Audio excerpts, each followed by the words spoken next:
Hello, everyone, and welcome to Police Off the Cuff, Real Crime Stories. I'm your host, retired NYPD Sergeant Bill Cannon, a 27-year veteran of the NYPD.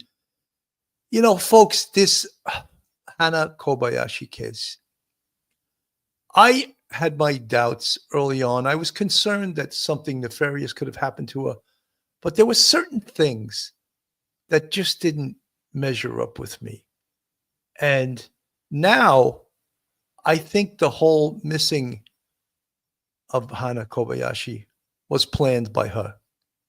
And I think she did a lot of diversionary things. It's easy for me to say now, but now when you look at it intellectually, she did a lot of diversionary things. And I believe it's because she didn't want her family to know where she was.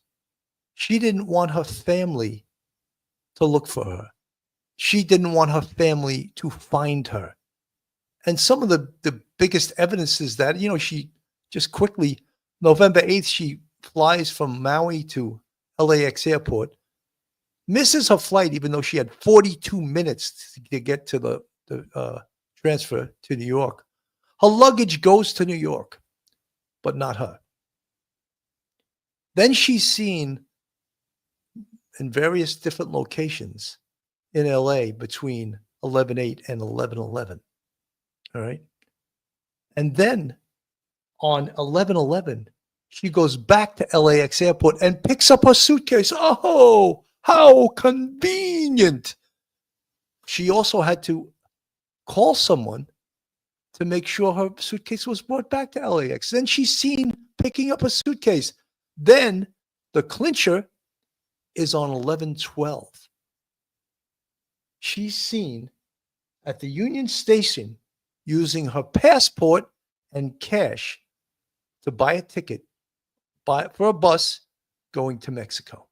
And she goes to San Ysidro, Mexico, and she's seen on video entering the country. Now, all the people, the news media, the YouTubers, she was human trafficked, she was kidnapped, she was this, she was that, all without evidence of that.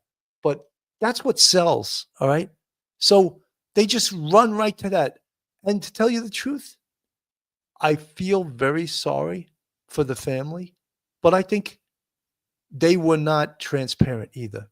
They did not, all they did was complain about the LA police. And guess what? The LA police did an unbelievable job. They kept their mouths shut and they did their job. And they did an investigation and they found out things that now just close this case, because guess what? Hannah Kobayashi is in Mexico. Under her own volition, she went there. She's no longer missing. And it's her responsibility to let her family know she's okay. But guess what? This investigation cost millions of dollars. Yes, millions of dollars to divert LAPD detectives, officers off their crime-fighting duties to look for one person. So this cost, again, millions of dollars for this investigation. So all you folks that think this is like, oh, it's no big deal, the police could just do this, that is why there are such heavy-duty criteria to report an adult missing. Because guess what? Adults are allowed to come and go as they please. They don't have to tell anyone where they're going. They can disappear if they want to.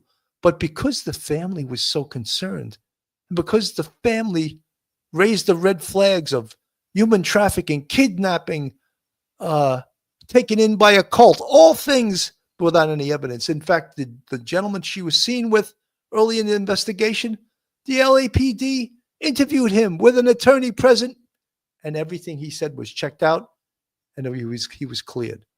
So all of the stuff that is made up by YouTubers, by the press, that turned out to be bullshit. So where do we go from here? Well, from our perspective, from a police perspective, we've seen this before. And I think that this was a plan by Hannah Kobayashi to go missing from her family. Something is wrong in that family. And she got away. And maybe they wouldn't, without the police, the family would have never found out that she went to Mexico. So, folks, hold on to your hats, hold on to your seats, hold on to your opinions, because I know a lot of you are going to have opinions on this case. You're about to enter true crime from a police perspective. You're about to enter the off-the-cuff zone, the police off-the-cuff zone.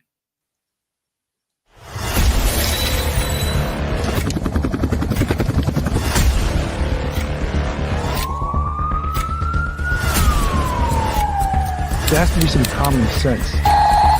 They were the ones who called 911 to get him help, and now they're calling for change.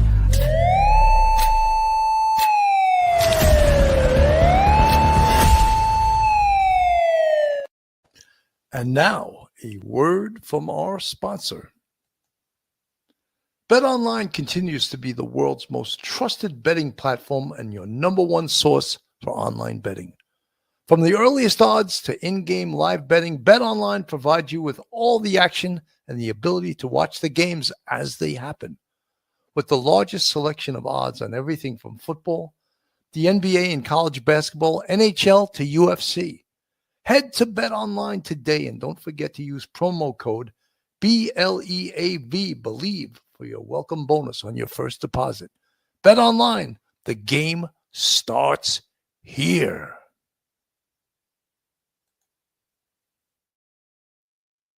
You know, what better person to have join the show today than is the man of reason we all know, retired NYPD Sergeant, professor at Albertus Magnus College, law degree. Welcome to the show, Professor Mike Geary. Mike, welcome. Bill, good afternoon. Good to see you. Good to see you. You know, Mike, this whole investigation, so many people pointed their fingers at the LAPD. Oh, what are they doing? They're not doing anything. Guess what? They hit the ground running from minute one when they thought that this was a kidnapping or sex trafficking, or there was something, I'll use a good New York word, fugazi about this investigation. There was something fugazi going on. But guess what? I think, based on my investigative experience, my 27 years with the NYPD, Hannah Kobayashi staged this whole thing. She did not want her family to find her. I mean, think of what she did. She missed her flight to the connection from Maui and LAX. She missed the connection to New York on purpose. And early on in the investigation, the LAPD said we believe she missed her flight on purpose. So they had some evidence to that, Mike. And then, you know, the piece that a stunts was she goes around LA from 11/8 to 11/11. And 11/11 just happens to show up back at LAX to pick up a suitcase, which she had to correspond with the airline, right, to have them bring it back to LAX. So all of these things, guess who's finding all of this out? Not YouTubers, not the press, the LAPD is finding this out. And not only are they finding it out through social media that they're doing a deep dive into, but they're doing a deep dive into looking at video. And that's so time consuming, Mike. So time consuming. So on 11/12 at 12:13 p.m., she's seen walking into Mexico, walking across the border, San Ysidro, Mexico. So she's in Mexico. And on the 24th of November, guess what happens? Her dad, who went to LA to look for her, takes his own life. And still, no communication from her. Her phone went off the rails accidentally, on purpose 100%. So everyone that was sort of reporting this, oh, she was kidnapped, she was human trafficked, she was, she fled, she did this, she did that, she's with the Hare Krishnas, whatever they said, it was all false. And the LAPD knew this, but they had to keep conducting a professional investigation to find out. Even some of the talking heads on TV, oh, something untoward, without any evidence whatsoever, other than the family reporting her missing. And we said early on, and I'm not going to say, oh, we were the first. We said this smells of an alcohol or drug or mental illness problem. We said that right early on. Mike. Yeah, Billy, when you sit there and you look at the timeline and you realize that when the most of the public, almost all the public, saw that single still picture of her getting off like the jetway from the flight from Maui to LA, and then she had like 45 to 48 minutes to make her connecting flight.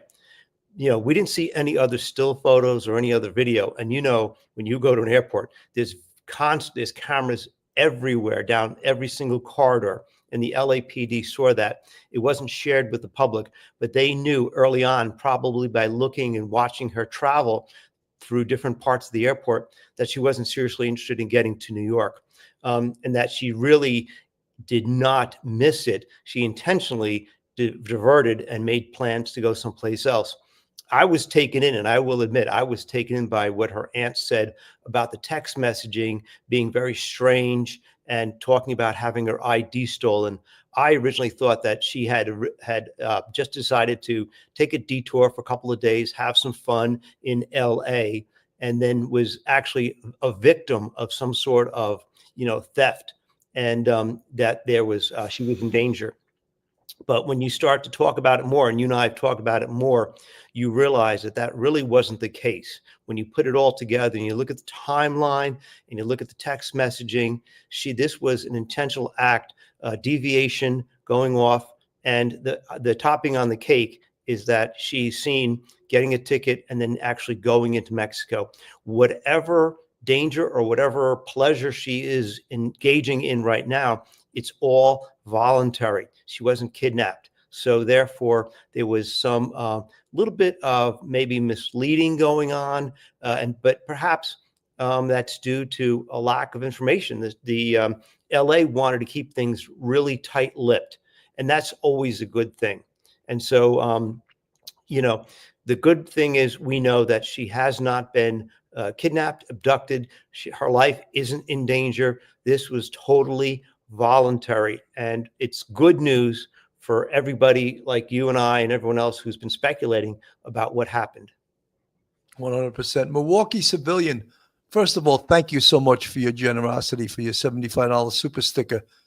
And as to your question, do I think there's any complicity in this? Here we go with your question. Is there any evidence of the family's complicity in her disappearance, or were they simply overreacting? I hate at all to beat up on the family because, first of all, they lost their dad, Ryan Kobayashi. But if you look at, it pains me to say this, the cause of this was his daughter, Hannah, somehow involved in this event. Is this what pushed her father over the edge to take his own life? And I think that the family didn't want to hear the truth. When the police told her early on in this investigation that we think she purposely missed the connection to New York, oh my God, they beat up the LA police like you wouldn't believe. Oh, that's not true. How could they say that? Blah, blah, blah, blah, blah. Guess what? Professional investigators cross their T's and dot their I's. And one of the first things they do is a deep dive into her social media. And they found some things on her social media that led them to believe this was not accidental. This was one of the things. I just finished a very intense spiritual awakening. I'm heading back to the airport. I might need some help getting there. Was that a diversionary statement? Was she trying to throw people off as to what her intentions were, or that she was being tricked or conned or something like that? Because clearly she was acting under her own volition. And this is now, of course, everyone can be a genius and can be, what do they call it? Everyone can have 20/20 hindsight and said, I knew that was wrong.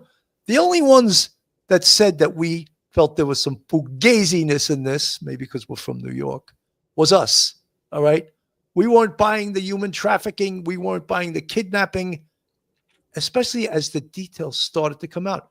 Did I at one point think, yeah, maybe someone got her to, maybe she was doing drugs and she went with some? Yeah, maybe. Sure. We don't even know if that happened. But what did happen was we know under her own free will, she caused couple of $1 million investigation, and then she flees into Mexico. And we heard the chief of police, Chief McDonnell from the LAPD said, as far as we're concerned, the investigation's over. Unless or until she comes back into the US. And then we'd like to sit down and interview her. But at this time, she's committed no crime. We don't know that we don't believe she was kidnapped or trafficked. Everything she did was under her own volition. And he even said in the press conference, we'll play some of the press conference later, please call your family. Let them know you're okay. So this apparently was a plan that she had for a while. She was going to leave. And again, the diversion was to miss the connection at LAX. That started this whole thing rolling. And her poor father, Ryan Kobayashi, you think he would have took his life if he knew that his daughter was alive and not kidnapped and not human trafficked, not missing under foul play? Mike. Yeah, Bill, this is why we have such stringent standards when you talk about a complaint of a missing person. You have a 30-year-old who is gone off voluntarily on their own. And so therefore, the police are really remiss in trying to track these people down. It's only when there is some sort of allegation of maybe they're under threat, they may be the victim of a crime, they may have mental health or alcohol issues, they may be a little child who can't find their way, they may be an elderly adult with dementia. That's a special category. So for her, at Miss Hannah, at first glance, at first blush, she is not that sort of special category. She's a voluntary, person who's just gone off. What kind of puts it on the border is the revelation of those text messages, which sounded like she was in great distress. And I was taken in by it, and many other people were taken in by it to say, wait a minute, those text messages may actually be a call for help. So, therefore, we should expend resources. But other than that, that's why people may complain about police not acting very quickly in a lot of missing persons cases because they don't fit into a specific category. But this is the reason why, is because you will get somebody who just wants to deviate and frolic, just wants to get away from their family for whatever reason they have. They just want to go off with somebody or go off and find themselves a spiritual awakening, whatever it happens to be.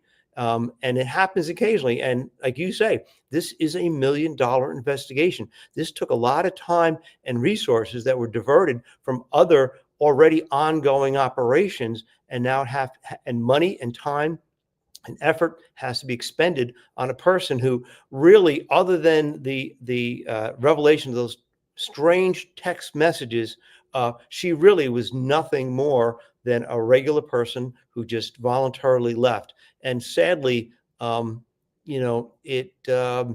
police now would love to talk to her and say, what the hell were you doing? But we do understand that everything she did was voluntary, and there is some sort of previously, ongoing issues within the family that would have someone do this. This is not, quote unquote, normal behavior of someone, because if you decide to go and take a detour on your vacation, you deviate from some sort of plans that you have already laid out for your family, you notify them, say, well, I didn't decide not to go to New York. I decided to go to Baja, California, Baja, Mexico, that sort of thing, and enjoy the sunshine. You would say that. The fact that she didn't, and she didn't talk to her, she sent those strange text messages to her aunt several times and kind of alarmed everybody.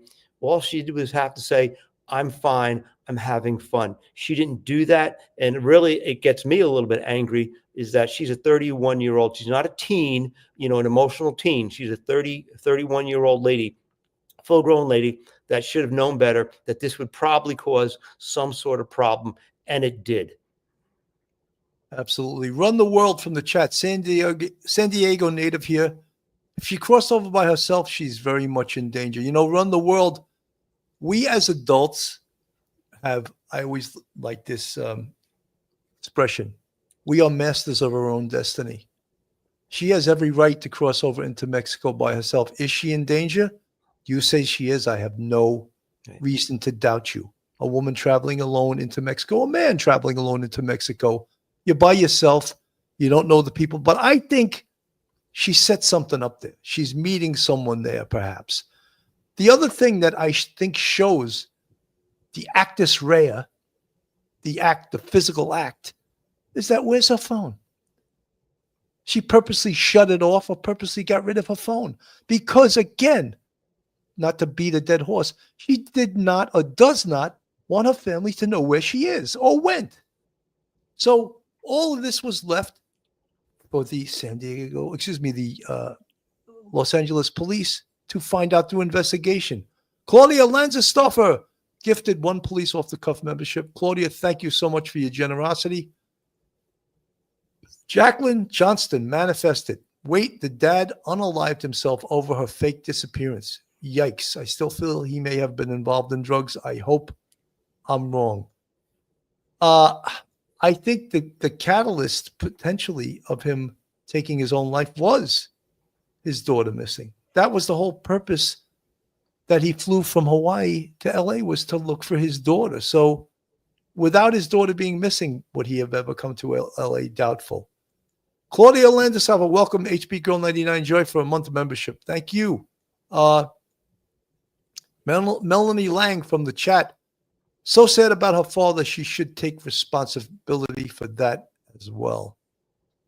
Humorous from the chat. What parent would off himself before he found her? Well, we don't know what if or there's mental health issues in that family, drug issues in that family, alcohol issues. We don't know. And you know something?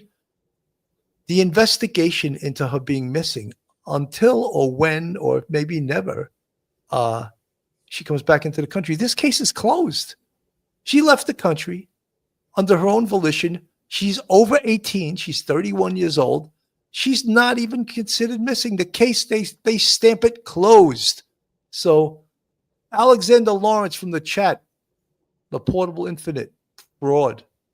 You know, there's people that are saying, and I'm not going to say that. I just think that she may have choreographed this to fool her family. She didn't not want her family to know where she went.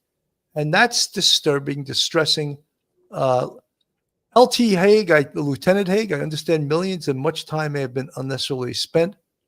But I thank God that there are people who care enough to suss out something like this when people are in real danger. Lieutenant Haig, that's what the police do. That's their job. But they also don't need the boy or the girl who cried wolf. And cry wolf that you're missing when you're not missing. Because as we said, yes, it took millions of dollars in an investigation to come to this conclusion right now. And now, you know, we'll watch some of the police press conference from yesterday. I know everyone jumped on it right away, but we wanted to give you our police perspective of this, which is the correct perspective. I mean, I saw some outrageous shit on YouTube and even the regular media. Oh my God, she's been trafficked. She's been this, with no evidence of that. Look, we were all concerned that something nefarious. Anyone in a strange city by themselves is in danger, in my opinion. But there was some people just jumped to, and some law enforcement people. Maui Swift, thank you so much, Maui. She gifted 5 police off-the-cuff memberships. Thank you for your generosity, Maui. Very much appreciated, as are you for being a loyal fan for many, many years. Thank you so much. I don't think I'm being too harsh. I think I'm being realistic. We took this position right from the very beginning.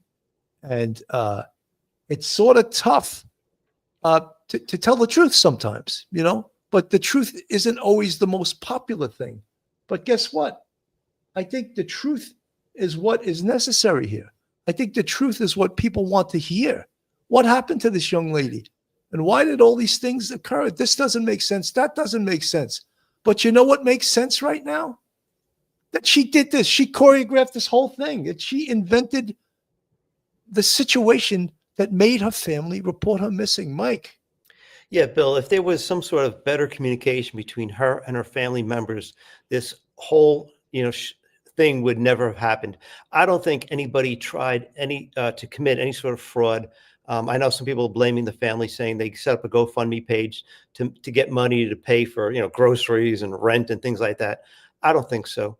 I think that that their first reaction was a natural reaction to believing that their daughter was missing and in danger.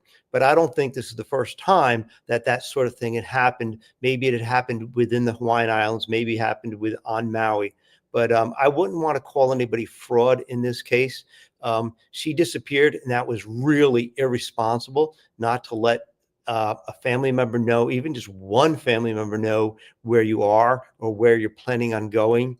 But her action set off a huge chain of events, and the family, which has some sort of maybe pre-existing issues going on, maybe there's a lot of drama in that family, and they saw this as maybe the most dangerous or irresponsible thing that she has ever done. We don't know, but getting lost in L.A., from their perspective, was an alarm. Alarm bells are going off, and they did, call the police and set off the chain of events that led to the investigation.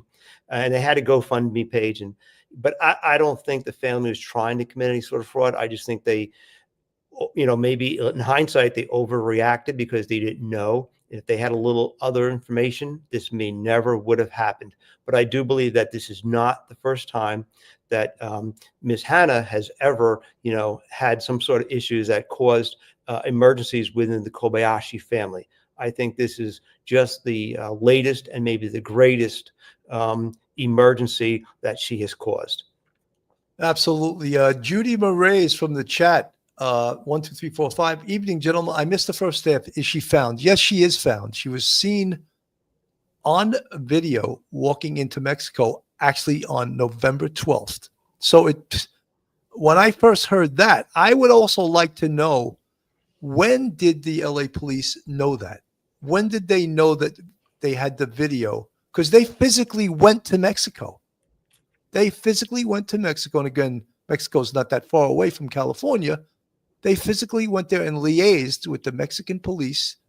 They physically got to see the video, and they determined she was okay. So yes, she is found, and she came into San Ysidro, Mexico. I'm going to play a little bit of yesterday's press conference. I know many of you have already seen this. We didn't jump on this last night because we wanted to digest this and perhaps give our perspective on this. A lot of negative comments, so they removed that Facebook. Also, you and I were talking about the fact that her father took his own life. Was it a week or two ago? Last week. Yeah. Good afternoon, and thank you for being here today with us. I'm joined here today by Assistant Chief Chow, Deputy Chief Alan Hamilton, and Lieutenant Oldfield from our Missing Persons Unit. I wanted to provide you an update on the ongoing search for 30-year-old Hannah Kobayashi, who was reported missing last month. As the family is aware, late yesterday, after traveling to the U.S.-Mexico border, we reviewed video surveillance from U.S. Customs and Border Protection, which clearly shows Kobayashi crossing the United States border on foot into Mexico. She was alone with her luggage and appeared unharmed. At this time, Kobayashi's case has been classified as a voluntary missing person. I know over the last few days, there have been several questions raised surrounding her flight to New York. Our investigation, corroborated by video evidence, clearly shows Hannah at LAX appearing unharmed after arriving from Maui on November 8th of this year. For unknown reasons, she decided not to board her pre-scheduled flight to New York that same day. From November 8th to 11th, video footage and still imagery showed Hannah at various locations around Los Angeles. This information was subsequently verified by LAPD detectives. While she did check her bag through to New York, she requested her bag be sent to her at LAX, where we have surveillance footage of her retrieving it from the baggage carousel on November 11th. LAPD Missing Persons Unit has conducted extensive witness interviews, reviewed video surveillance, and collaborated with local and federal law enforcement agencies on this case. To date, the investigation has not uncovered any evidence that Kobayashi is being trafficked or is the victim of foul play. She is also not a suspect in any criminal activity. Additionally, the investigators noted that before departing Maui, Kobayashi expressed the desire to step away from modern connectivity.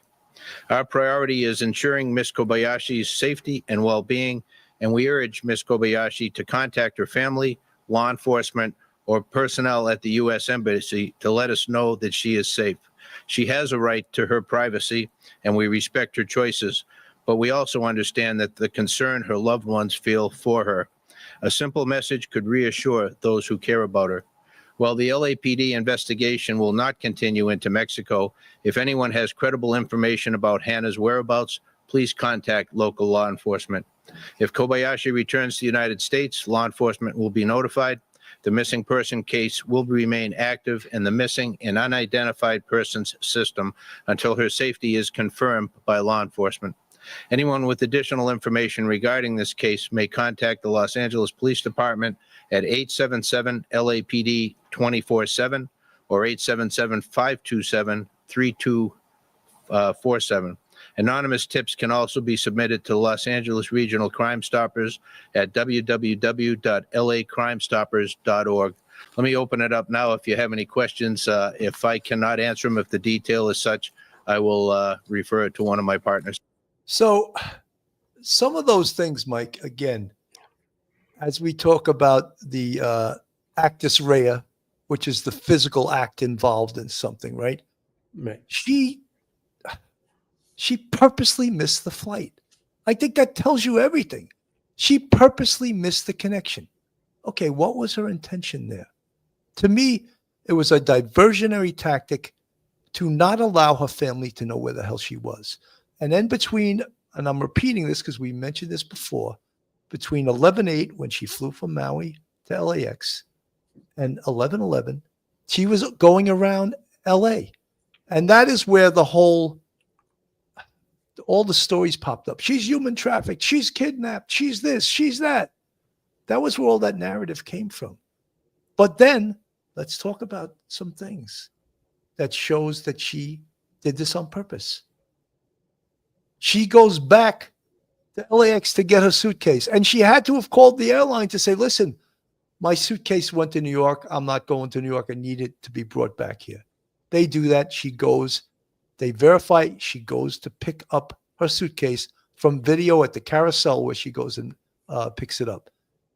At some point, her phone, I believe it was on 11/11, goes off. She goes silent.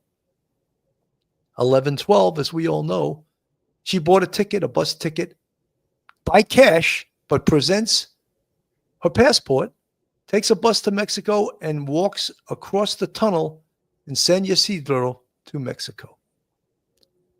Do you need any more proof that she did this on purpose? Yeah, Billy, it just points out that she's what she's doing. She wants to go to a particular place. Maybe she's going to meet somebody. A lot of people in the chat are like, she's probably set something up previously to go to Mexico and meet someone. She does that, and maybe she turns her phone off, maybe just runs out of juice for a couple of days. But the fact is that she goes, what they call undercover or whatever, dark, and you can't track her. And thankfully, we do have those images of her getting the ticket and then going to San Ysidro. This way, everybody knows exactly where she is leaving American jurisdiction, going into Mexico. So case closed as far as the LAPD is concerned. But yeah, there's nothing there other than, and I will admit, I fell into the trap. I was really concerned about those strange text messages to the aunt. But maybe the aunt didn't have any other communication. Maybe this family doesn't really communicate well with each other. But other than that, those few weird text messages, there is really nothing to indicate any sort of duress on her part whatsoever. Everything is completely voluntary. She's not being shown in any videos with acting strangely, other than one video where maybe she appeared a little bit drunk, but that's about it. So yeah, there's nothing there to indicate any sort of mental duress, and everything to indicate that this was completely voluntary. Everything she did was planned, and she's living her life on her own. And we believe right at this point she's unmolested and she's in good health. Pen from the chat. Good point, Mike. She had no phone contact when she bought the Greyhound ticket. She did use ID when she bought the ticket. Yes, we said before that she presented her passport and paid in cash, but she was caught on video. They saw her on video. I think of when we say that she was caught on video, think of the voluminous work it is to pull video from all of these places and have detectives watch it for hours and hours. Oh, yeah, she is. I know we take for granted, oh, they caught her on video, but we don't appreciate the man hours it takes to find that. And yes, that's the police's job, but still, this was a girl who cried wolf, in my opinion, and she did it for a reason. Rem now from the chat, the way she misled her own family was sort of messed up, in my opinion. I agree. And we said early on in this investigation, and I'm not saying that to be the first or be I told you so. We said there was some mental health, drug or alcohol issue here. And I still think there's some mental health issue here. I really do, because this doesn't make any damn sense whatsoever.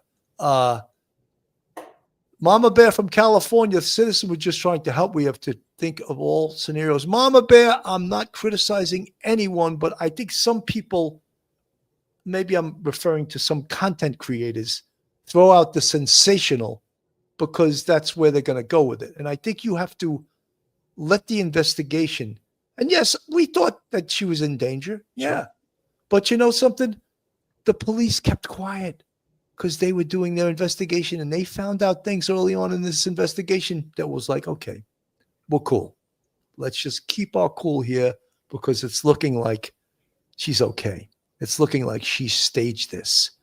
And when they told the family that they believed that she missed the flight, the connection to New York on purpose, the family was like, oh no, that's not true. And they started talking against the police. But the police knew several other things that they didn't tell the family yet. And that's police procedure, and there's reasons they do that. Folks, this is Police Off the Cuff, real crime stories.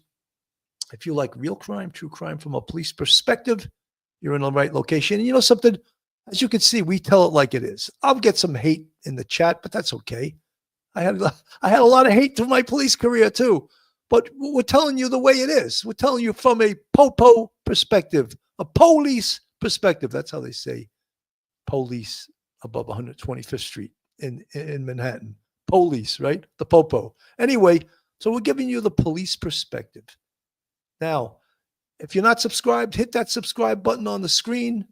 Give us a thumbs up. Hit the like button. Share us with your friends and your family. If you want to contribute to us financially, we have a Patreon with 4 different levels, and we also have a YouTube channel membership with 5 different levels. And we appreciate all of our friends, our Police Off the Cuff family. You guys are great fans. And some people don't like that we tell it the way it is. Some people want to hear the more sensational, but you're not going to get the sensational from us. Rem now in the chat. She never lost her phone. She followed a company on Insta that sells a type of Faraday cage backpack container that will block all cell phone or RFID, Bluetooth, etc. It keeps you off the grid. Remnell, thank you for that information. I'm an old-time copper. This is relatively new technology, which there's always new technology coming out all the time. Graham, I missed a call from my brother, and he hung himself the next day. That was 30 years ago, and I still wonder if I would have done it if I called back. Graham 19, that's a horrible story. I feel so sorry for you, but don't beat yourself up. You know what I mean? There's a million things in life we could have, woulda, shoulda, coulda, and you can't predict the future, you know? So Graham 19, please don't beat yourself up. It's QQQ. I was a Patreon member, but I let it lapse. I prefer listening to podcasts versus YouTube app. If I'm a Patreon member, does that translate into a YouTube membership? No, the Patreon is different, but we put all of the podcasts post show, not live, on Patreon. We also put some additional material on Patreon. So HB Girl 99, thank you for your support. We really appreciate all you guys. Again, I'm going to put this back on the screen. We'll listen to some of the questions coming from the press. It's here. Would it be safe to say that no crime has been committed yet? No evidence of that? I'm sorry, say that again. Safe to say that no crime has been committed, there is no evidence of it. At this point, we have not been able to determine any crime has been committed. Chief, given that there's no reason then for any law enforcement agency to detain or arrest her at all at this point. That's correct. Is there any indication from her family that there were arguments, disagreements, problems prior to her leaving Hawaii and during a period of a month where she's been sort of seen, not seen? Yeah, I mean, it's no indication that there would be anything to cause this to happen in this fashion, for her to go off. But like any family situation, you know, who knows what the dynamics are. How did you learn that she had a desire to disconnect from modern technology? How did you learn that piece of information? Yeah, let me address that to Lieutenant Oldfield, if you would, Doug.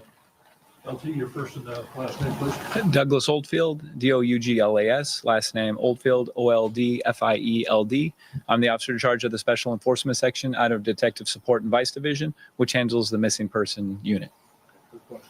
Right. So for the question of whether she wanted to disconnect, by looking at her past social media, we then saw indications that there were some desires or posts that would be consistent in somebody who would have the desire to disconnect from their phone.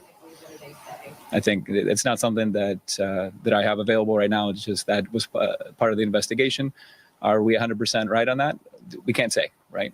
That we just know that she did not have her phone after she left LAX, right? Around 1800 to 1900. We know she doesn't have her phone on her. For what reason? We can't say for sure. How did she get from LA to the U.S. Mexico border? Do you have any idea? Yes. So she traveled through the MTA. She then made it to Union Station. At Union Station, she used her passport and cash to purchase a ticket to get to the border, and she then crossed the border. Have you seen the video of the border? How would you Yes. describe or characterize how she appeared to be? She appeared fine. She was with nobody else. I have nothing additional, but I have observed the video, yes. I spoke with Hannah's sister earlier today. She says the family disagrees with law enforcement's assessment. What do you say to them? Well, fantastic. Thank you. Alan Hamilton, I'm the chief of detectives for the LAPD. We understand that there are concerns on behalf of family and friends. We've been very transparent with the family to this point. We have had daily communication and contact with family members, and we've given all the information that we can provide in terms of what our investigation has entailed, what the efforts have been on behalf of the LAPD and other partner law enforcement agencies. We've put a lot of resources into this investigation. So just to be clear to the public, the LAPD has taken this report seriously from the moment that we received it, and we have expended a lot of resources to include a trip this past weekend to the U.S.-Mexico border to collaborate with our partners there. So this is an investigation where we've done a lot of things face-to-face with our partners, and we've done gone to extraordinary measures in terms of our technological investigations in this case. We've really left no stone unturned, and it's led us to this conclusion and the information that the chief is providing today. Alan, I don't know whether you or Lieutenant wants to remember, but is there anything in the information you gained from previous messages, things like that, which mention a name of a person, a group, or something that might go assist her in disconnecting from society? Is this an individual desire, or does she express some kind of a knowledge or an awareness of a certain type of pattern of social organization she might want to join somewhere in Mexico? Generalized individual desire, we have no information that she's working with anyone else. You guys had a couple of these cases recently, unfortunately, where women have decided to just, make a change or disappear on their own. Just any words you would say to someone thinking about this, or just encourage them, I guess? You guys take all these cases so seriously. It requires a lot of manpower. A tremendous amount of manpower, yeah. Yeah, a lot of personnel involved in any major investigation like this, and in order to try and protect those that are in many cases very vulnerable. My ask would be to anybody considering doing this: think about the people that you're leaving behind, your loved ones who are going to be worried sick about you. The number of people, including law enforcement and other partners who are going to be looking for you, which then potentially takes them away from other work that is also critically important. So there's a lot other than somebody just deciding that they want to leave and disconnect. Consider those that are behind you and those that will be impacted by your actions. Obviously, your heart goes out to the family. They're worried about. Absolutely. And of course, we know that the father is gone as well. So Right. this is a family tragedy. Right. What would you say to them? I'm very sorry to the family for all that they've been through throughout this ordeal. We're very sorry for their loss. And I don't know that words can express, the feelings that they're going through during this very difficult time. But there's a lot of people very much in support of what they're going through. In essence, Chief, this is back on the family at this point. They and the daughter basically have got to settle this between them. Yeah, I mean, we've basically done everything we can do at this point. She's left the nation, left the country, and in another nation now. So, as I mentioned in the earlier comments, that if she comes back into the U.S., law enforcement will be notified of that, and try and do whatever we can if there's a need to at that time. Mexican authorities, though, have a certain degree of latitude way beyond what forces here in the United States might have. Have you advised them of the situation, fill them in as much as you can? Might they decide to take action on their own, whatever that might decide to do? Yeah, I haven't had any interaction. I don't know if nothing. No. What day did she cross over and roughly what time? Oh, I can. Yeah, please. November 12th at 12:13 p.m. She walked through the tunnel that leads to Mexico.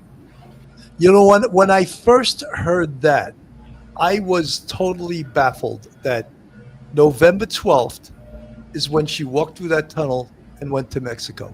Mike, I was just totally like, whoa. So does she know that her father took his own life? Baffling, right, Mike? Yeah, Billy, you just think about it.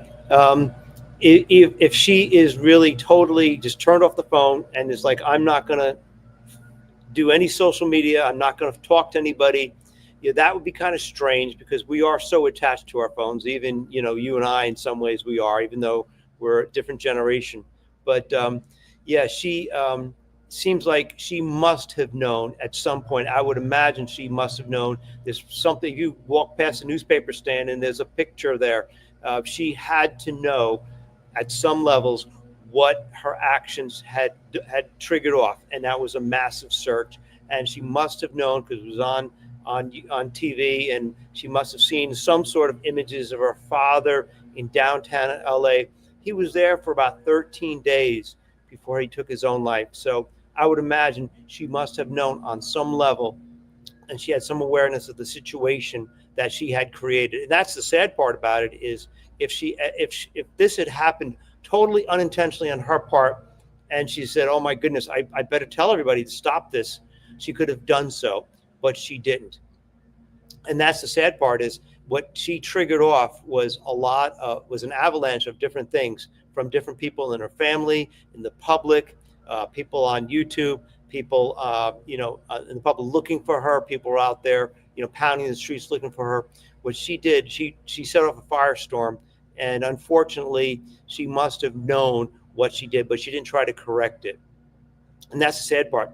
Bill, can I answer just one quick question from the chat? Yeah, absolutely. Okay. Vincent Murray had a really great question, would it be fraud if the members of her family knew where she was, but set up a GoFundMe page nonetheless to try to make some sort of money out of this situation? And I think the answer would be yes. If they propagated a lie in order to benefit themselves from the public, they could possibly be charged with larceny. But I don't know if that could be proven. But if it was true, Mr. Murray, the answer is absolutely yes. Mike, there's a bunch of people in the chat that feel that the family fraudulently set up a couple of GoFundMe's, and they had taken down the Facebook page because many people were interacting, and that's where they set up the GoFundMe. So I don't think that they were part of a fraud. I don't Yeah, believe I don't think so either. And I think that we also have to be very careful in how we treat the family. After all, they're in mourning. They lost their father.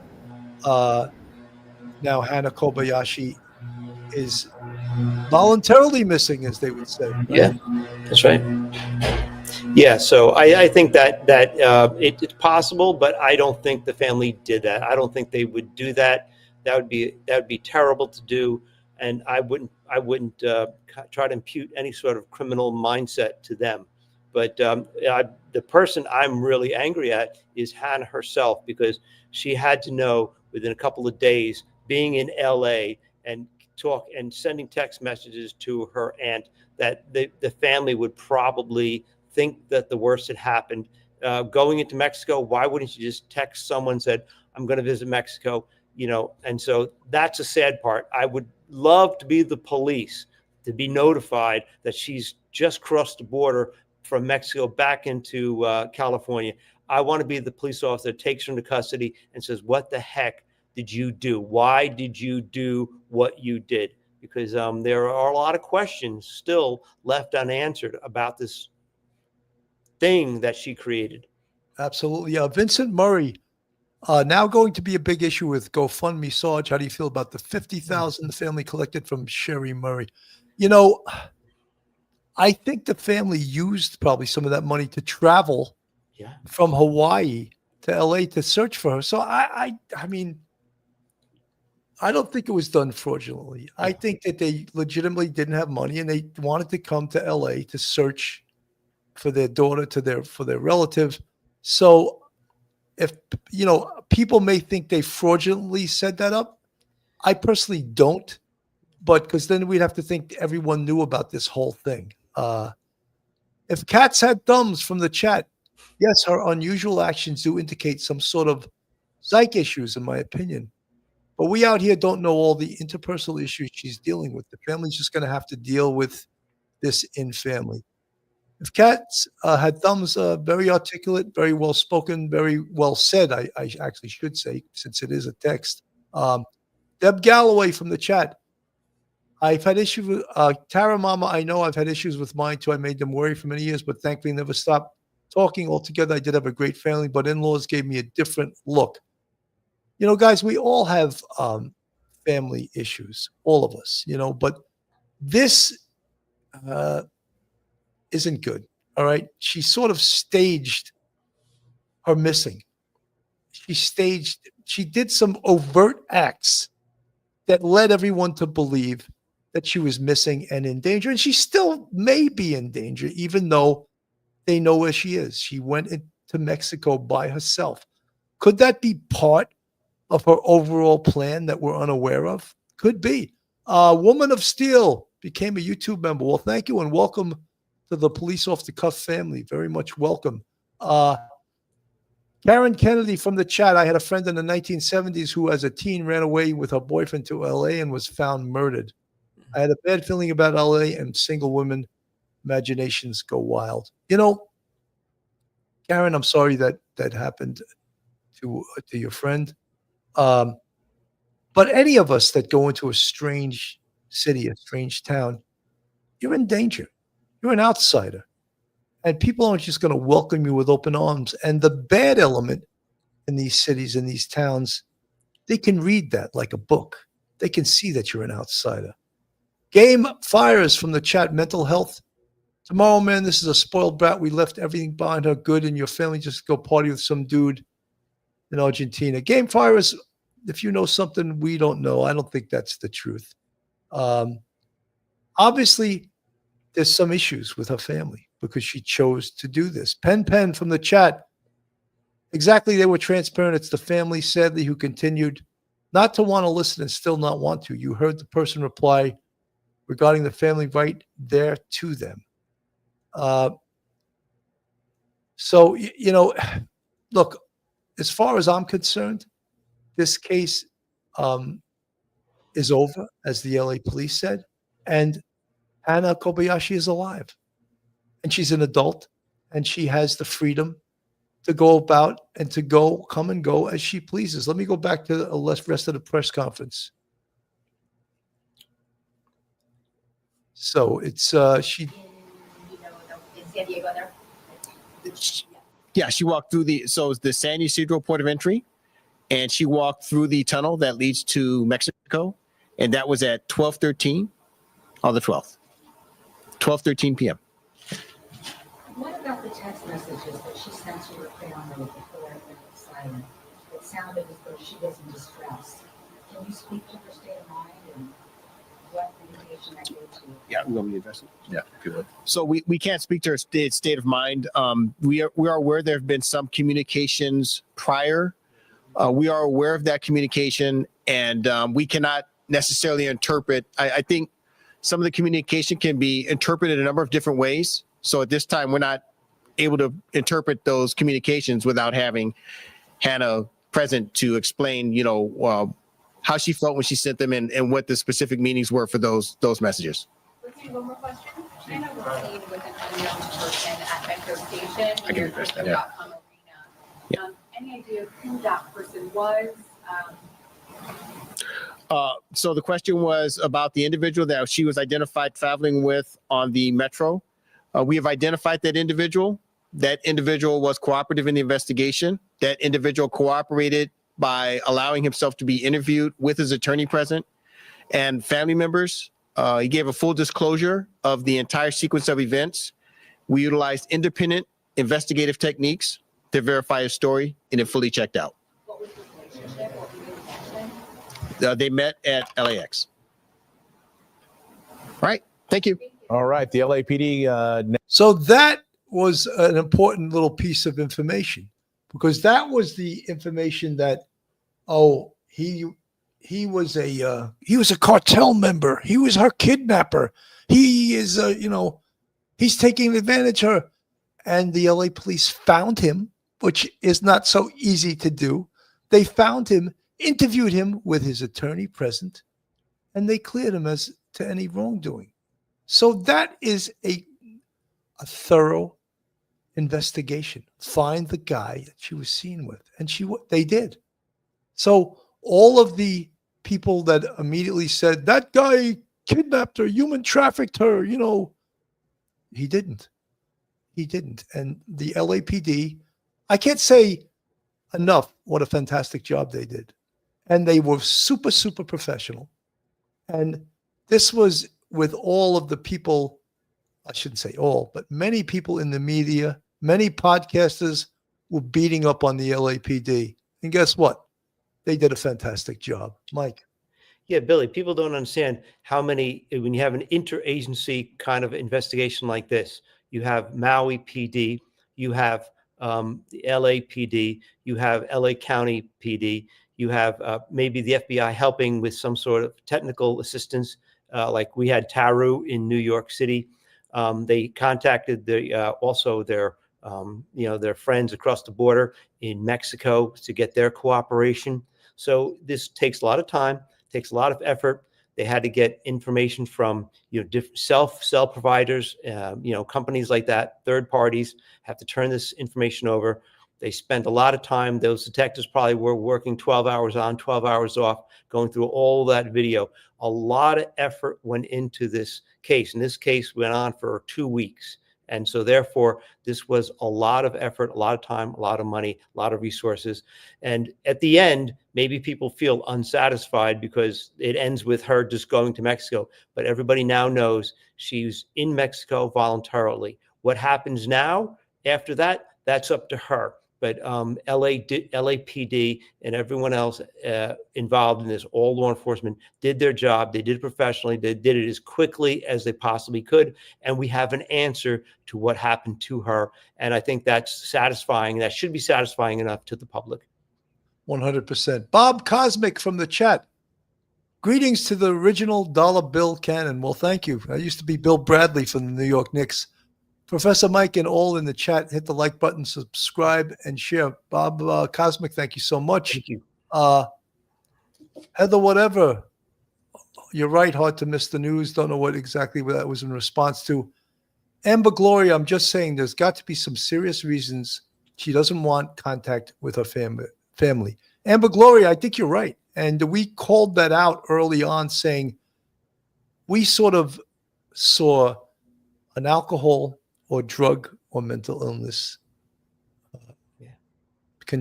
part of this investigation. But she's an adult. She's free to come and go as she pleases. And her family felt that she was in danger, and they reported her missing.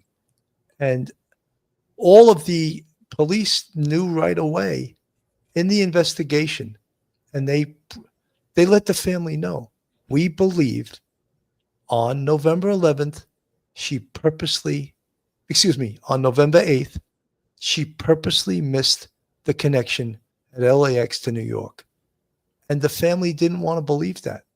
But the LAPD had reasons. And also, we don't even know the digital component to this, the social media component, where the LAPD, they have experts that get into the social media. They saw some of the things, her text messages, her writing, her Facebook, her Instagram. They put all that together and said, guess what?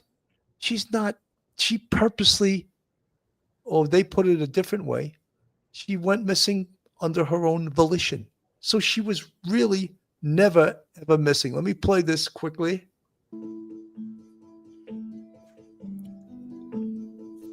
After traveling to the U.S.-Mexico border, we reviewed video surveillance from U.S. Customs and Border Protection, which clearly shows Kobayashi crossing the United States border on foot into Mexico. She was alone with her luggage and appeared unharmed. At this time, Kobayashi's case has been classified as a voluntary missing person.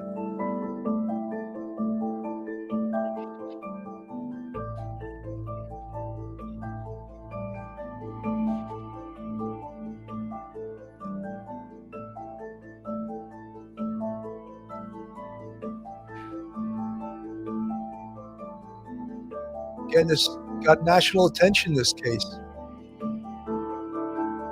And then her father apparently committed suicide on the 24th of November. Investigators determined Hannah intentionally missed that flight to New York. She was then spotted around LA.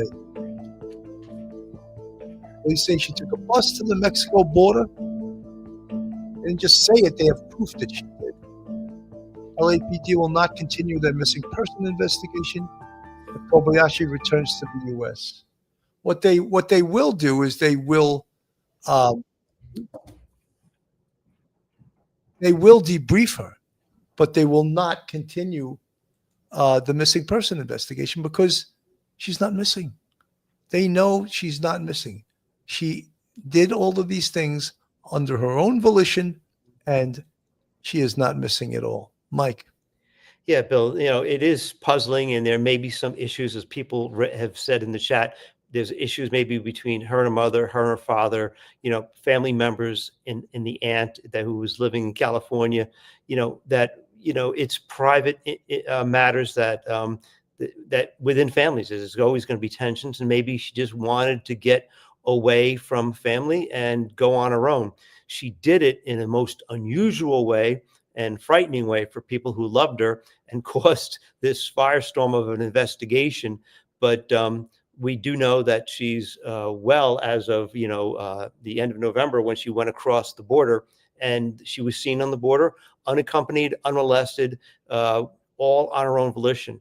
But sadly, all of this started, it could have been avoided, and it all started because of a lack of communication. In an age of instant communication, pretty much anywhere in the world, she chose not to communicate. And that tripped a whole investigation. Luckily, we know that what happened, and that's it. That's case closed as far as Hannah Kobayashi is concerned. Absolutely. Sana Elise Hoth Johnson, thank you so much for the NOK 19. Very much appreciated. Thank you always for all your generosity. T. Cancella from the chat. Fake death dad and this girl wasted time and resources of the police. Can't tell the dad didn't fake his death. That's according to the LA medical examiner. And they determined that his death was a suicide. So, look, in no way in any part of our reporting on this case do we not feel for the family and what they're going through. Over this, they lost their father. And Hannah, perhaps, I don't know. I don't know what her mental state of mind is. Was she selfish in doing this? Because she definitely fooled her family into thinking, A, she was in danger, and B, she was missing against her will. And all the investigative resources and steps tell us no. She was voluntarily missing is the words that the LAPD chief, McDonald, used in his presentation. She went voluntarily missing. Mike. Yeah, that's it. So it may not be a very satisfying, answer that the LAPD has given, but it is the answer. We can speculate about what may have caused her to do what she did and who may be involved in why she did what she did. But that's between her and her family. And, and I don't think that it's really for us to start questioning, the intentions of her family members in terms of trying to get over and get money out of her disappearance or anything like that. But it's enough that her family now knows where she is, and it's up to them to take steps to get back into communication if she would even want it. The saddest thing, as you said, is her dad. This tripped a whole bunch of reactions within the family and from law enforcement and the public. And sadly, her father seems to be a casualty of this whole machination, that thing that she set up to begin with. And that's the saddest part of it. And I think we should always remember that. 100%. Yeah. Kelly J from the chat. At Carly, that's what I want to know. When did they inform the family? Kelly, I can tell you they informed the family on the 11th of November, 11/11, that, actually, I'm sorry, 11/8, they informed the family that they believed she purposely missed the flight to New York. On 11/12, that is when she bought a ticket, paying cash and showing her passport as identification to go to Mexico. I don't know exactly when they found that out. Do you know, Mike? I don't know exactly when they found that out. No, I don't. From the reports. So we know, though, on 11/12, she bought the ticket and she showed her passport as ID and paid cash. So we know that, but we don't know when the LAPD found that out, because, everyone thinks that investigation happens in real time. Things take time to find out. And there's a lot of legwork and there's a lot of investigative steps that have to be taken. Peter D from the chat, Hannah is missing. She apparently entered Mexico more than 2 weeks ago, Tijuana. A lot of bad things may have happened to her the last 2 weeks. Chances are not that she's laying on the beach. Peter D, she could very well be missing, but guess what? According to the LAPD, she's not missing because she voluntarily went to Mexico under her own volition. So she does not fit the definition of a missing person. And she's no longer in the United States.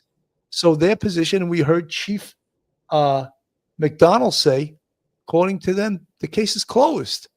And if she does come back into this country, of course they want to interview her. They want to see what happened.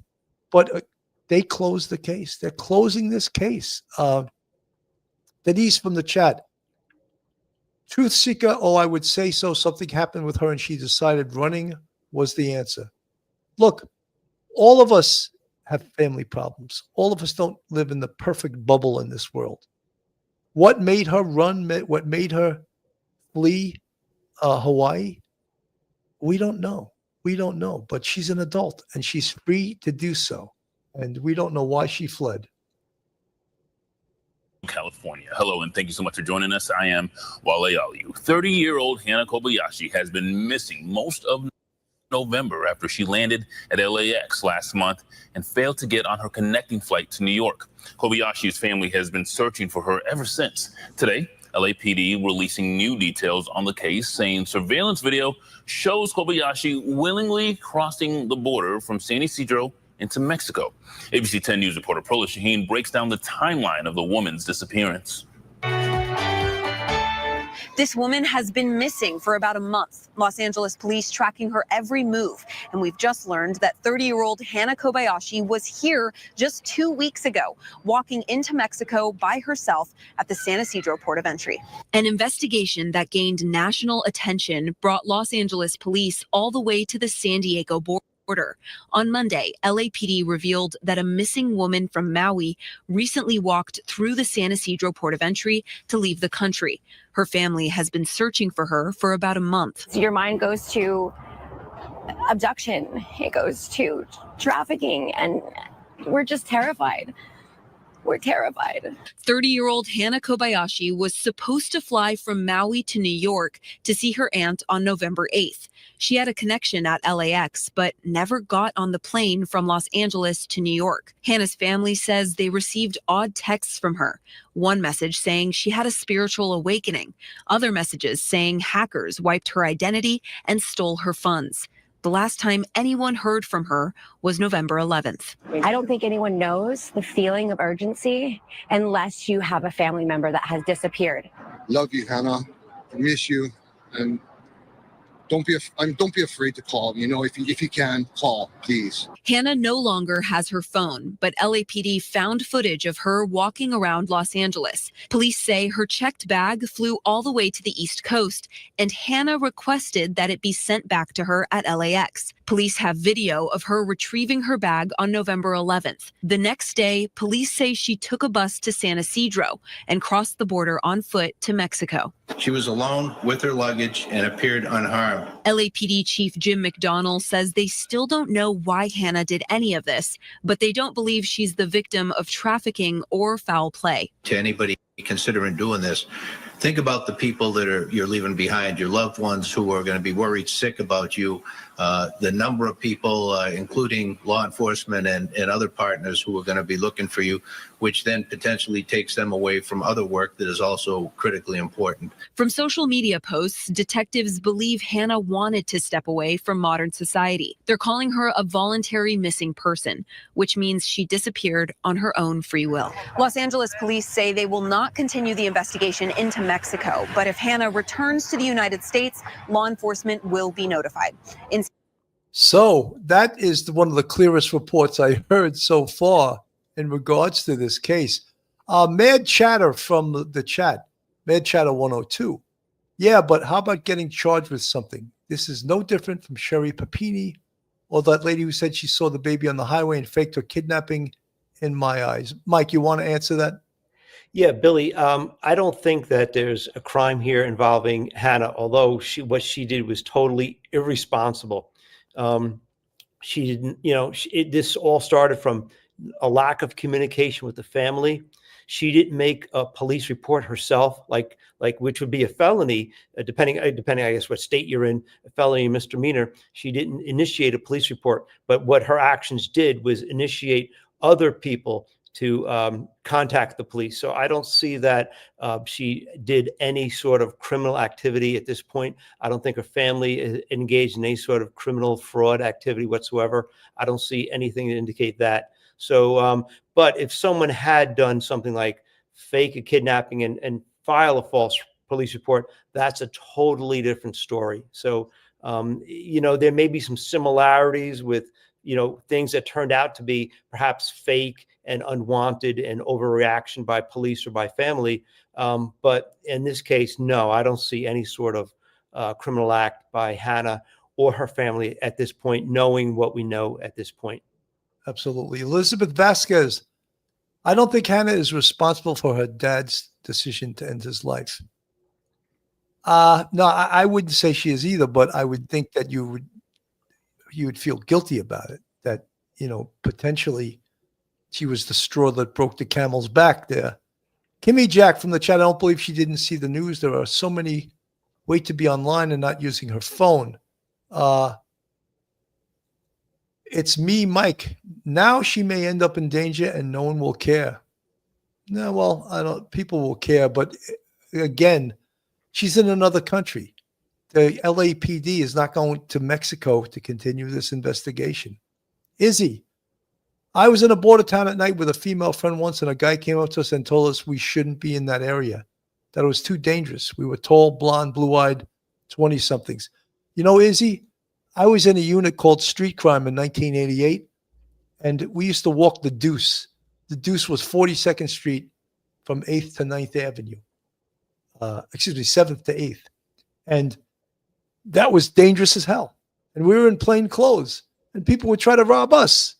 And we were the popo. So I know what it's like to be in these areas, you know, and you're 100% right. You stick out like a sore thumb in areas that you're not from, you know, and people like to say, oh, you can go wherever you want. Yeah, you can go wherever you want under your own sort of danger there, you know, under your own risk, at your own risk, better said, you know. Queen from the chat, they probably made her go to Mexico, following behind her. The cartel is very organized, paying cash for everything like Greyhound without leaving a paper trail. You know, Queen, right now, there's no evidence of that. And we all heard the LAPD. I thought they were very articulate. I thought they gave an outstanding press conference. They covered every base. They seemed professional as all hell. And again, look, this investigation probably cost millions of dollars, you know, for the amount of personnel they had working 24/7 for over a month. I don't even think we can calculate the amount of money. 226 thumbs up, but 780 viewers. Please press, yeah, guys, give us the thumbs up. If you're in the chat, hit that thumbs up, hit the subscribe button, hit the like button, share us with your friends, your family, your neighbors, everyone. Share us all over the world, you know. Kim Alliston in the chat, one of our great moderators. Thank you to all friends who have subscribed. Denise from the chat, run the world. Actually, yeah, you're right. That makes sense. They don't care leaving, just re-entry. Well, you know, Denise, what the real truth is that the U.S. police has no jurisdiction in Mexico. So if you went into Mexico, you'd have to get permission to go in there by their police, and you'd be accompanied by their police the whole time you were there if you were doing an investigation. And that goes for the FBI, that goes through any U.S. law enforcement agency. You can't just go into another country and say, oh, we're going to do this and we're going to do that. Look, even when we would go into different precincts in New York City, we would go to their detective squad and say, look, we're working on this. Could you come with us? Because they know the terrain. They know the area. We're strangers in their precinct. So imagine another country. And I know a lot of you folks in the chat want to hear, oh, yes, they're going to go find her in Mexico. Sort of, no. As far as they're concerned, this missing person case is over. Mike. You're right. If there was any sort of indication whatsoever, any objective indication that she was brought to Mexico, into Mexico against her will, forced to go, and maybe she was muling narcotics, maybe she was being used as prostitution, maybe there's human trafficking, there would be a criminal investigation. And the police from LA would notify their peers in Mexico to be on the lookout for this person. And so there would be a joint investigation with the police in that area of Mexico. But nothing like that objectively happened. There was nothing to be seen. I think the chief made it clear that she was unaccompanied by herself. There was no indication whatsoever that there was anybody watching her, handling her, forcing her to do anything. So therefore, there is nothing further to investigate. That was the answer to the question, is what happened to Hannah? Hannah went to Mexico. What happens to her now as a single woman in Mexico? That's up to her. Hopefully she's fine. But since there was no criminal investigation, since they determined that there was no sort of criminal activity whatsoever, she was completely voluntarily leaving the country. There's nothing more for the LAPD to do. And anything that they would want to do, even if there was an investigation, a criminal investigation between between LA and Mexico, that would be done, you know, in joint communication with the Mexican authorities. And other than that, There's no jurisdiction. There's no issues. Hopefully she's fine, but that's it. Absolutely. Mad Chatter 102. I originally thought all they had to do was talk to her ex who was on the plane with her and see if he knew anything. Mad Chatter, they did interview him. And I don't know the results of that interview, but he was cleared as to any wrongdoing. So but we don't know the sum and substance of that interview, but he was cleared. Jane C., all lies that she gave all her money to someone she thought she loved, etc. Jane C., that may have been another diversionary tactic. Yeah. To, hold off her family from finding her. Queen, she said they met. He did not scam her. Someone else scammed her. Okay. I mean, there's a lot of facts well, maybe not facts, things that came out on the internet that we're not 100% sure of, but yes, that's what made us think there was something fugazi in this investigation, that something bad had occurred to her. Intentional analysis, shaking my head. Everyone is quick to blame a random black man on the train. Intentional analysis, if that was the man who they deemed to be suspicious, you heard the LA police say he was interviewed, he was cleared, and he did nothing wrong. So let's hope if that was the man we're talking about. Pen. At Elizabeth, I do not believe she is responsible for her father's death either. He made that choice, not her. Cannot blame another for his choice to unalive himself. Pen, I think you're right. However, we have to question, we don't have to, but I do, the dysfunction in this family that led to this event. Mike. Yeah, Billy, her actions triggered other people's reactions to what she did. And therefore, that's the tragedy of it, is that, the father probably would not have done what he did without her first acting and being totally incommunicative with, I guess that's a proper term, with the family. And some of the communication that she did give to her aunt seemed a little questionable. And the LAPD chief said that that's one of the things that they want to talk to her about if she ever comes back and they're notified, is why did you send? What was your meaning behind the words? Because we could look at words on a piece of paper, and depending on how you read them, your inflection, they may mean different things. So maybe she didn't mean to sound like she was in danger. Maybe it was just a little drama going on. But yeah, she's not, responsible for what her dad did. But obviously, his actions of going there and working, the streets looking for her and getting other people involved may have stressed him out more than he could have handled. And therefore, that's the sad part about it. And that's the real tragedy of this case, is that in all that had happened and all the money that was spent and all the time and effort and the sweat and everything else that went on, is the fact that Mr. Kobayashi is the one who actually suffered the most. 100%. From the chat, Queen, we don't know if she is still alive in Mexico. Seems like she would have come forward after her father's passing. I don't know. This whole case is bizarre. She hasn't done anything that's predictable. Lethoris, thank you so much for the $10 super sticker. Sergeant Bill and Professor Mike, I'm honored to be a member. Both of you are the best. Thank you for all that you do for us. Well, thank you for supporting the Police Off the Cuff podcast. Guys, we take great pride in not being sensational and trying to give you it, as we say, from a police perspective. And we understand what the police do, why they're doing it. And sometimes their hand is forced by public hysteria, media hysteria.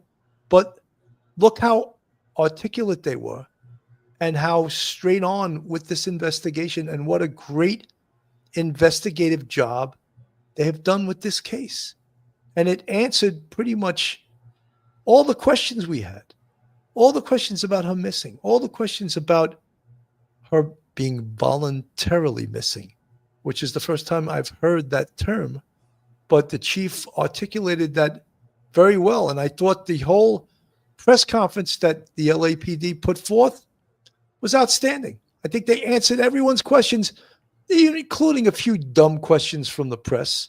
There was one question someone asked that said, will the Mexican police use tactics that maybe you guys can't use? I was like, what do they think they're going to do? Kidnap her and beat her and get her to talk? No. As far as the LAPD is concerned, this missing person case is closed, Mike. Yeah, Bill, and that's the difficulty is that, as you've said many times, the police, do respond to political pressure and public pressure. And in this case, they did an excellent job. They weren't daily press conferences with, updates on the investigation that maybe a lot of people would want, including content creators and the public, would want. But they did their job professionally, and they spent a lot of time and effort because of what they perceived from what they knew from what the family had given them, the information the family had given them, that there was some sort of reason to believe that her life was in danger.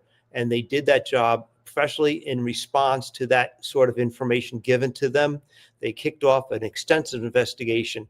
So therefore, and we found out what happened. So the case is closed, but the police did their job. And I think part of the problem sometimes with content creators that do sensationalize things that they hear and go off on different tangents and then actually misinform the public. And I think that is really part of the problem. We have a tremendous ability to communicate ideas, across the spectrum, but sometimes people do take liberties with the truth and put information out there as truth when it's only a rumor that they're thinking of between their ears. And that's the difficulty in operating, with a channel in this sort of environment. Taking liberties with the truth, spoken by a true lawyer. In other words, a lie. Oh, I didn't want to go there. Mahoney from the chat is telling that she requested her bags be returned to LA if she actually intended to ever go to New York City in the coming days. Mahoney, she didn't intend to go to New York. That was a diversion. And she obviously thought of doing that and did it. And it was all choreographed. Pen. It wasn't the best way to disappear for sure. But I do not believe she set out to cause all that. However, if the family also didn't push the trafficked, abducted narrative, it wouldn't be so messy. Pen, I agree with you. Milwaukee civilian at police off the cuff. Major respect for Professor Mike Geary. Great show, gentlemen. Thank you. And thank you so much. And again, Milwaukee civilian, thank you so much for your generosity. Very much appreciated. Foxy Amazon. If she's voluntarily gone and not in any danger, this is not any of our business anymore. Foxy Amazon, you're right. You're right. It's not any of our business anymore. She's an adult. And that is the position that police organizations take whether to take a missing person report or not. This person is an adult. Is there any foul play? Is there an indication of being kidnapped? Is there an indication of being a victim of a crime? None of those things. Then guess what? We're not going to take a missing person report.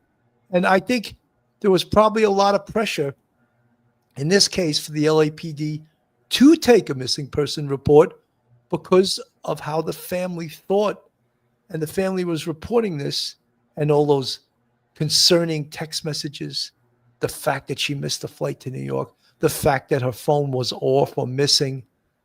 But then there were things that connected that she was not missing. The fact that she went back to the airport to get her suitcase. The fact that she went to the bus terminal, produced her passport and cash, and bought a ticket of a bus to Mexico. All of those things are investigative gems. And that's how the LAPD came to their conclusions that, in fact, she wasn't missing. Miss Holmes, 66 from the chat. At police off the cuff, Sarge, do you think there might be something between Hannah and her dad? She left because of it, and then he unalived himself. Just speculating. Miss Holmes, 66, there could be. I don't know. It seemed like from some of the things we heard, there was not a great relationship with the father, period, and the family. So this would take a lot deeper of an investigation, and this is not going to be investigated anymore because she's not missing anymore. She's absolutely not missing. Amber Gloria, she expatriated. Susie Dupree, can you imagine if the PD knew she was okay? Then her dad unalived himself. They couldn't say anything. Well, we don't know for a fact if she knows that happened. It would make sense that she did, since it was all over the media and all over. So, but we don't know if in fact she knows anything about it. You know, I want to thank everyone for coming by today because we wanted to report this. We know that the press conference was live last night at 5:30, and we decided to wait overnight and do a presentation on how we felt from a police perspective, how this case was handled and our feelings towards this case. Mike, outstanding job today. I want to give you your last thoughts on this. Last thoughts are that, the case is closed. It's successfully closed. The police know what happened, and that's it. Everything further that goes on between Hannah and her family now is their private business. But as far as the LAPD concerned, all law enforcement, the case is closed. And so therefore it's come to a satisfying conclusion, LAPD and law enforcement. And that's it. That's all we can ask for the police to do is give us an answer. And they did. Well said, Mike. Folks, thank you so much for tuning in today. If you haven't, give us a thumbs up, hit the subscribe button. I'm Bill Cannon, retired NYPD Sergeant from Police Off the Cuff on behalf of myself and Professor Mike Geary. Thank you so much. Have a great day and God bless everyone. One episode just ain't enough.